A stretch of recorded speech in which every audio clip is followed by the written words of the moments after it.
Welcome back to Firestorm Games and another Games Workshop unboxing video. This time we'll be taking a look at the newest box game released for Warhammer Age of Sigmar, which is of course the long-awaited Warcry. As usual, we'll be assembling the miniatures found in this kit, whilst giving our thoughts and opinions on them. So let's get started. Warcry sees various warbands facing off against each other in a small-scale skirmish game. In the Warcry Starter Set, you find two of these warbands to get you started, and the first of these are the Iron Golems. The Iron Golems hail from Shimon, the realm of metal, and in keeping with their origins are the aspiring armourers of Archaon. They believe that flesh is weak and prefer the much more durable metal that they work with. To reflect this, each member of the Iron Golems is clad in heavy armour. This makes them the toughest of all the Chaos-affiliated warbands available in Warcry. Their armour is thick, heavy, and adorned in spikes and other typically chaotic tropes. Another common feature across each of the miniatures are the chains of metal discs, which appear to act as a form of both scale mail and adornment. Each Iron Golem also sports a full helm that completely covers their face. This gives them a much more imposing appearance, as any otherwise recognisable facial features are covered with a circular vision port that resembles the monocular eye of a Cyclops. However imposing the Iron Golems appear, they certainly ensure that they are an equal opportunity employer and count an ogre and a dwarf among their numbers, with the smaller of these two giving a very familiar Chaos Dwarf appearance. The warband consists of 8 fighters in total, with 5 named archetypes and 3 basic Iron Legionaries. You will find that there is little in the way of customization across the warband, beyond the odd weapon swap or the option to assemble one of the miniatures as either a Signifer or a Prefector with a quick arm switch. However, this lack of customization isn't such a big problem due to the small scale of Warcry, meaning that duplicate miniatures within the warband are less likely to happen. Facing off against our Iron Golems are the Untamed Beasts, the other Warcry warband found in the starter set. Where the Iron Golems look to metal for their strength, the Untamed Beasts stand exactly opposite to this, and instead favour the more organic approach to warfare. Hailing from the savage land of Gur, the Untamed Beasts wield weapons crafted from bones and are clad in pelts and leather, both undoubtedly taken from the beasts that inhabit their homeland.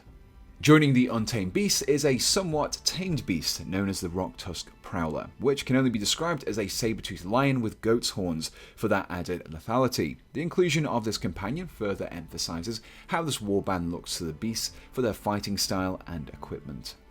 Much like the Iron Golems, the customizations here are again limited to a few simple weapon swaps. However, should you feel the need to, it wouldn't be too hard to source extra bones and animal pelts from other kits that you could use to assemble your own miniatures. So that concludes our look at the two warbands. Both are sculpted and designed extremely well, and each visually tells their story of where they come from and how they fight in their aesthetics alone. Assembly of these miniatures was fairly straightforward, as the miniatures are monopose. Without the use of a sharp blade and some green stuff, you will find it difficult to vastly alter the appearance of your own warband.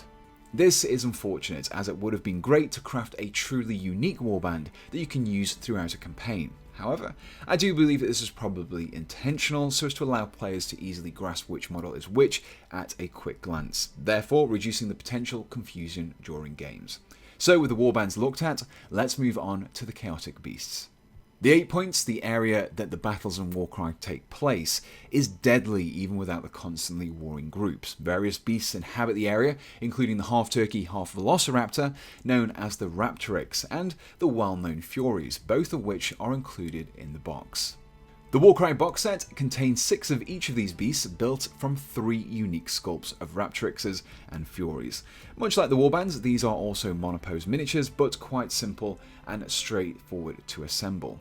The Furies make a welcome return to Warhammer and have taken on a much more lithe and bat-like appearance than their previous incarnations, while still maintaining that gargoyle-inspired aesthetic. The Raptorix, on the other hand, is a new addition to the Age of Sigmar bestiary, and can only be described as a horrifying blend of poultry and dinosaur, something you'd find in the reject bin in Jurassic Park's genetic labs.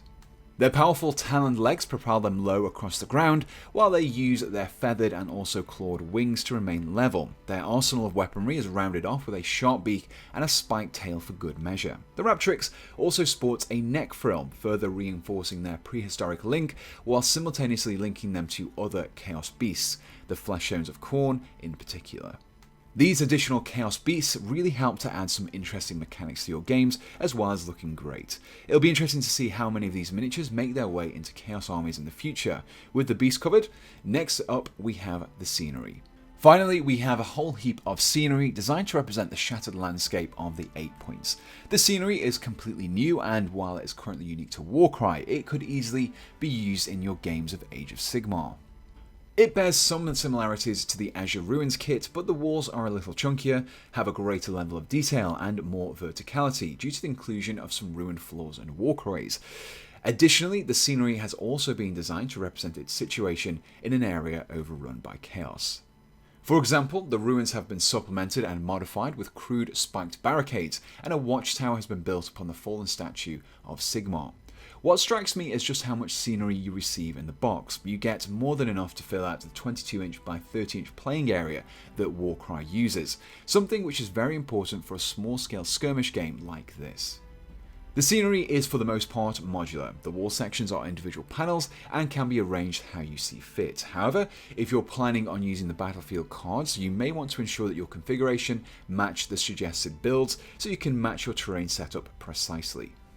So even without looking at the dice, cards, counters and rules included in the Warcry box, we can see that we get an awful lot inside, totaling at 28 completely new miniatures and a hefty amount of scenery. Now, while the miniatures are lacking in the customizations department, it's only really a shame for us modelers, as all the weapon and unit options available for your warband are represented in the miniatures available.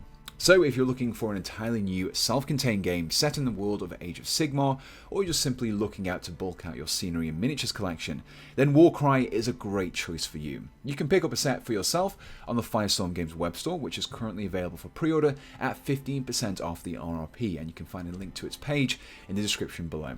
If you enjoyed this video, feel free to leave your comments and subscribe to be kept up to date with all of our future videos. And so, we just want to say a big thank you for watching this video, and we hope to see you again on Firestorm Games.